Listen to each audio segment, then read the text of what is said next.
დღეს გვაქვს ჩემი კლასის კონცერტი, გამოცდა კონცერტი. ეს არის დამამთავრებელი 11 წლის შემაჯამებელი ნიშნებით. კონცერტით აღნიშნავთ ხოლმე. ჩემი ბავშვები სულ ყველანი არიან ძალიან მონდომებლები, ძალიან კარგები, უმეტესობა მყავს პირველი კლასელები, ზოგი ძალიან პირველად გამოდის აი ახლა ამ კონცერტზე.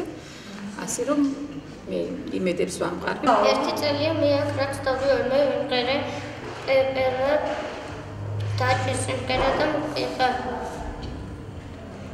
ჩემი ნამღერით ყოფილი. დღეს იყო შემაჯამებელი კონცერტი. ვიმღერე